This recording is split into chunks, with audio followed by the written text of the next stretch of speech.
Welcome again to the Silverhawk Medicine Lodge and Revelation Book 2, the rest of the prophecy, and the Magical Mystery Tour. Today our discourse is Becoming Gods and Goddesses. What do we mean by this?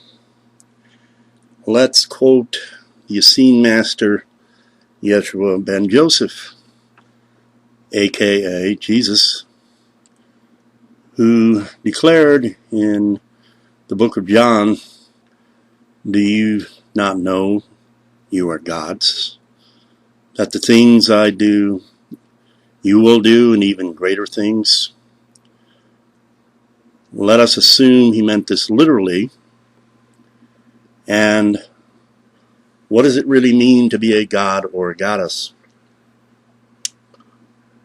Most people would consider Yeshua to be a God-man, and indeed he was, for he had activated his Godhead.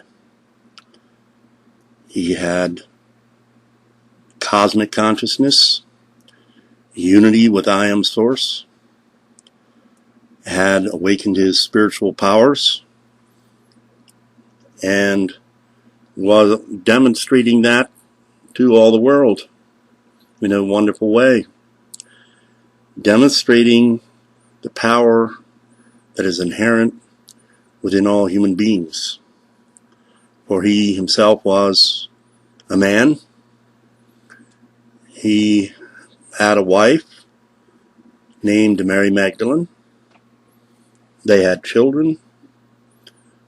They made love and practiced Tantra intercourse, which is an ascension intercourse, and ate food, walked the earth as a God-man. So what exactly is a god or a goddess, man or woman?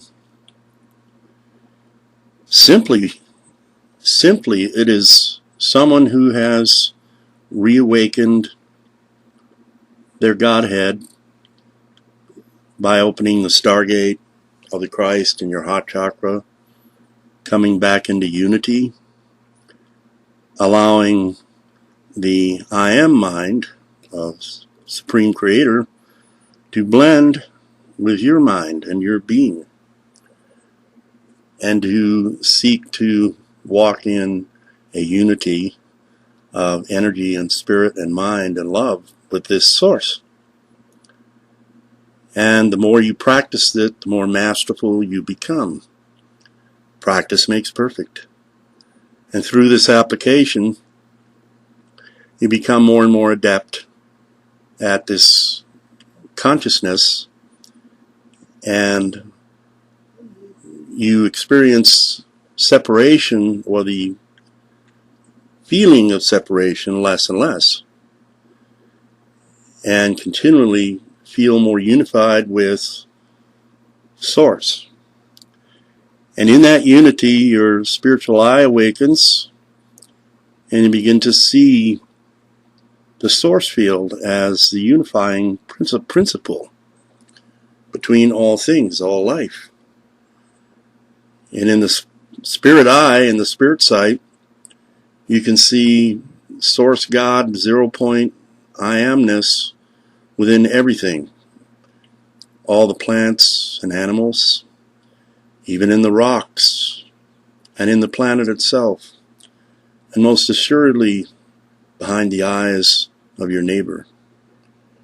And see that they too, like you, are seeking souls who are here to learn the mastery of life as well, through trial and error, finding out what works, what doesn't, and see them then as your family, your brother or sister on this path.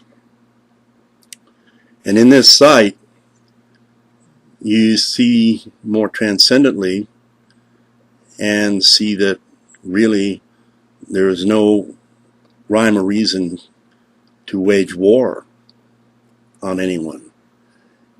In your Godhead or Goddess head, you see this and see that we should allow each other our experiences.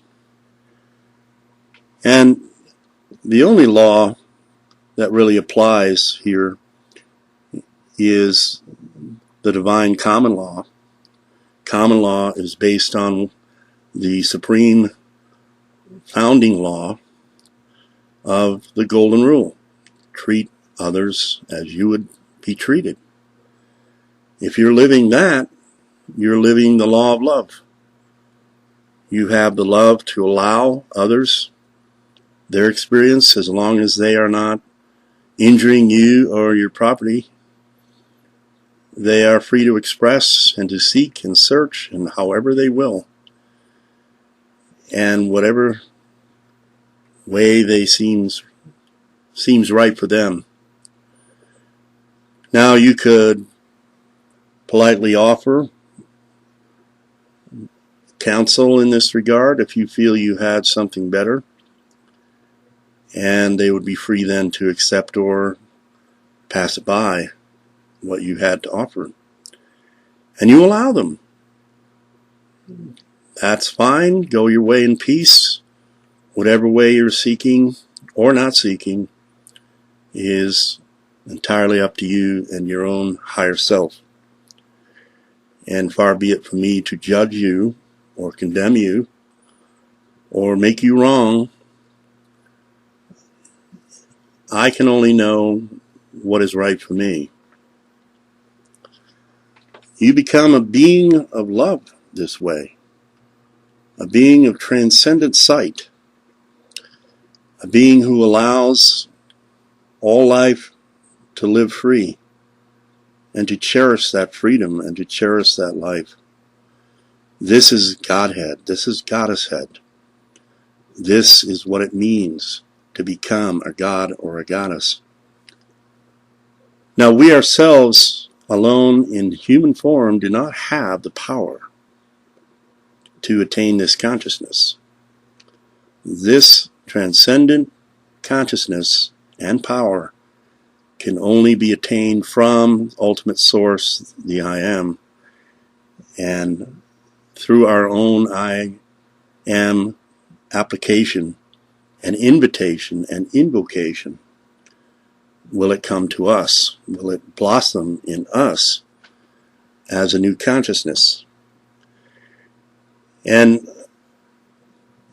we must come to this kingdom of consciousness like a little child, very innocent and trusting, and very seeking for light and truth and power to flow in unity with us. And as the power flows into us, we do not become powerful. For that is to think that we possess power, that we can wield power perhaps even in an egotistical way. True power cannot be handled this way. It cannot be used out of context of love. The greatest you can become is a man or a woman of power. If you allow the power of God to flow through you, then that becomes like a river that flows through your mind and being. And you can direct it in appropriate ways, in loving ways, and thereby you are a God man or a goddess woman of power. Like in the prayer command I offer on my site, you go into your unity and you can direct this universal power in healing and loving ways. However, the moment you fall out of this unity consciousness and adopt a feeling of dominance or try to use this power for selfish ends or for harmful ends, the flow of this power is automatically stopped. you are out of harmony with it. It will not and cannot be used in this way, only applied as an unconditional love in a helpful and healing way, in a nurturing way, and a way that will help others to rise into it as well. Now, we cannot own this power. Owning power is a fantasy of overly ambitious men and women. They fancy that money is power, that land is power, guns are power. No, all of these things are only potential influence. For as long as one retains the power to say no, they cannot be bullied into anything, even at the point of death. You cannot command a soul who will not be commanded.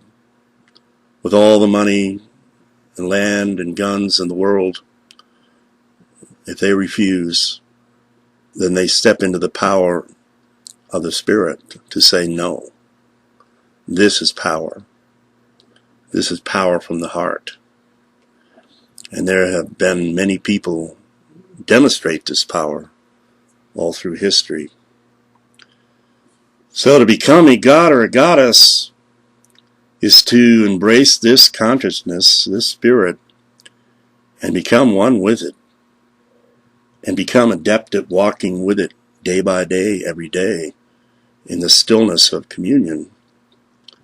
Even in the hustle and bustle of the everyday world, you can maintain this center and use the eye of spirit to see the world clearly for what it is, with a loving gaze, allowing gaze, and thereby you have transcended all conflict. You are in the peace that surpasses understanding. You are in the peace beyond judgment. You do not judge or condemn your neighbor anymore, but simply allow them their expression and their journey. And you are free to walk in this calm. You become the 0 point calm, the eye of the storm,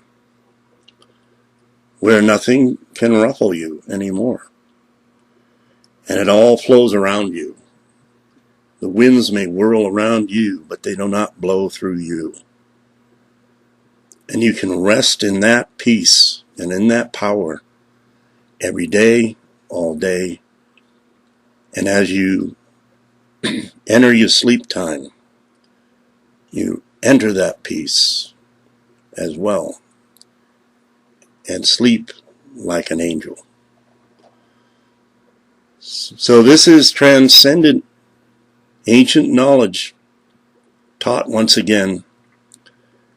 It dearly needs to be stated clearly for all to know and to step into if they wish. So enjoy your meditation on these things and go deeply into the truth. And until tomorrow then, Amun Ra to you. Namaste. Carpe diem. Seize the day. Vaya con Dios. Go with God.